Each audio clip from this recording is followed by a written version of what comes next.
Chapter 6. Refamiliarizing. Dr. Cassandra Lord. I turn off the camera and I cry. It's a long, guttural wail.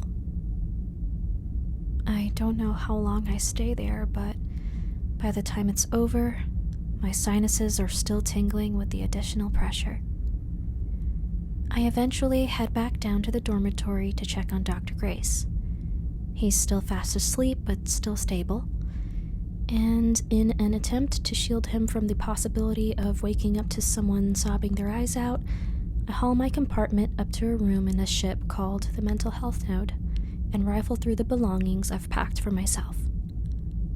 As a simulation of the Oregon coast plays on the screen, I rip the Velcro off the compartment and am met with a wide array of things. Holy shit, I mutter to myself, taking note of my own bundle of photographs and letters, comic books, fidget gadgets, and a selection of nerdy t-shirts. I raise my brows and lift one of the shirts to my eyeline. It's got a graphic of Wolverine on it, with his claws fully extended, so apparently I like the X-Men. The statement is confirmed as I notice that nearly all the shirts have at least one X-Man on all of them, but it's clear I favor Wolverine and Storm. Even the comic book issues I brought center them. The memories that arise are still foggy, but the joy that I got from these items shine through regardless. Before I can even think to explore further, my very bad eyes catch on what looks like a glasses case, tucked right into the bottom left corner. I snatch it out of confinement and am immediately relieved once I see round, gold-framed glasses resting in the indentation. Placing it at the bridge of my nose, there it is. Sight. I can see further away from me now, and although the prescription makes things much clearer for me, it throws me for a loop with how dizzy it makes me feel. Christ, I whisper, blinking a few times to will my eyeballs into submission. But just like everything else around me, it's going to take a bit to adjust. Sighing, I take the win for what it is and reach for the stack of what looks like photographs and letters. The first thing I see is a recommendation letter from the head of the Department of Aerospace Engineering at the California Institute of Technology. Of all the students I have come to know and respect, Cassandra Grace Benina excels above them all. Her work ethic, attention to detail, and resilience puts her well above her peers, making her the most qualified for Project Hail Mary. The very last paragraph reads, and I raise my brows. Wow, I mutter to myself. Thank you, Dr. Sarmiento. I whisper, remembering the utmost respect I had for her when I was under her wing. Next is a card from some people named Mac, Leslie, and Bing.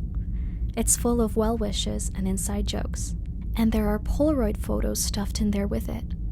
I remember these friends instantly. It almost feels impossible that I had actually forgotten.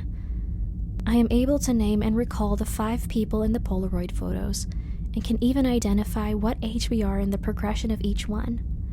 The person with the indigo-dyed hair and sharp eyeliner is Mac. They were really good at playing drums, and their hair color changed with their mood, which was often. The girl with the short afro and spunky style is Leslie. Her special talent was wielding a butterfly knife. The guy with the round sunglasses and the same beanie in every photo is Bing. He liked to pretend he liked vaping, but we all knew he was full of shit, and we got him to quit in early senior year. And the man with kind eyes and a soft smile is Raj. He was wonderful. He was just wonderful. After reading through their messages, it appears that only Mac, Leslie, and Bing have written in the card, but a folded-up piece of notebook paper is also tucked in the envelope, and I instantly know it's from Raj. I open the small piece of paper and read it, focusing on a few select words. I know why you did this mission, but I want you to know that I see a whole other layer too. You're a good person, Cass. We all know it. And if there's gonna be someone who saves the world, we're more than grateful it's you. I hope you find what you're looking for up there. Always, Rash. My throat closes up as I mull over the words, and once the memories of what happened with us floods in, I understand why.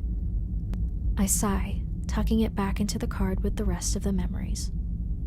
Thanks, you guys, I whisper, then kiss the whole envelope. And then I'm hit with the photos of the one I'm doing this for, Santino, the beautiful boy that's smiling in the rest of the photos I packed. Almost instantly, my heart pulverizes upon seeing his smile. There's a photograph of me and him in an empty apartment. He's holding up a key. There's another of us on Halloween. We're dressed as gender-swapped Wolverine and X-23, with 2 little claws protruding out of his knuckles and 3 out of mine. There are more photos of him, some even without me in them. He's cooking pasta with Bing, building Legos with Mac and Leslie, reading a book inside a little tent that I remember buying for him. There's one photo in particular of me, him, and Raj, with his little face squished between the 2 of ours. Even as the memories come trickling back, little by little, I am able to conclude early on that this little boy was loved by everyone in his life. It's no wonder why the first thing my body remembered upon waking was the love I had for him. I reach the end of the photos and tuck them right back into the compartment, but my hand brushes against a bulky object at the very bottom of the folded shirts. Frowning, I nudge the shirts aside and fish it out. A box settles in my palm. It's wrapped in butcher paper and secured with twine. The artificial waves rush right under me, and I gasp. I stared down at the waves as my legs dangled off the edges of the dock. It was a long, excruciating service. As predicted, I didn't have the energy to even plan Santino's funeral, let alone his death. Thankfully, I had Mac, Leslie, Bing, and Raj for the former, and all I had to do was stand there, shake people's hands, and retreat to the lake when it was all over. After a while of staring down at the water, I thought I was in the clear. But then a low rumble appeared on the docks behind me, and eventually, someone sitting in a wheelchair parked themselves next to me. Had it been anyone else, I would have asked them to let me be alone. But I recognized the butterfly stickers on the bolt of the wheels and let out a breath. "Feel free to tell me to fuck off," the older woman in the chair said to me, a teasing lilt to her tone. It was a tone she used with me across a few parent-teacher conferences and school outings throughout the year. Away from the children, of course, when using colorful language. I managed to snort and rolled my eyes. "Hi, Miss Chandran." She put the chair in park and leaned back, staring out at the waves with me. "You know, I've been wrestling with myself all month, trying to find the words to say to you." I swallowed, a frown returning to my face. "I don't think there's anything you can say," I responded, feeling numb to the pain of it all. "Of course not," she replied, almost as dryly as I, but in the same way my dryness wasn't towards her. Hers wasn't at all towards me. She turned to me with a smile and handed me something small, wrapped in butcher paper, and fastened with a twine bow. "So I decided I'd rather talk about Santino instead." I plucked the gift from her fingers and blinked down at it, not even beginning to know what to say. She seemed to expect my silence, so she continued. "I've been a teacher a long time, Cassandra. And every rule under the sun says to never have a favorite student." She leaned closer, conspiratorially. "He has surpassed that rule 10 times over." A bubble of laughter left my lips before it gradually turned into a soft sob. Her firm grip appeared on my shoulder. I leaned into her touch and continued to cry. "You know," she continued, "though I wish life turned out differently for you and your brother, I admire your resilience to provide the life you gave him. I mean," she blew out a breath, "a lawsuit against negligible parents at 18 and winning." She shook her head, making the orange tint to her dyed hair look like glowing embers. "That's a whole lot of grit, Miss Panginoon. Something that I know that little boy gets from you, and you alone. And oh, did he love you." I took in another breath, shuddering through the sobs, and nodded. "I love him too," I managed to say. So much." She gave me one more squeeze on the shoulder and let me go. One of the last pieces of art he made in my class is in that box. She mumbled to me, gesturing to the gift in my hands with a nod. He told me he wanted to give it to you.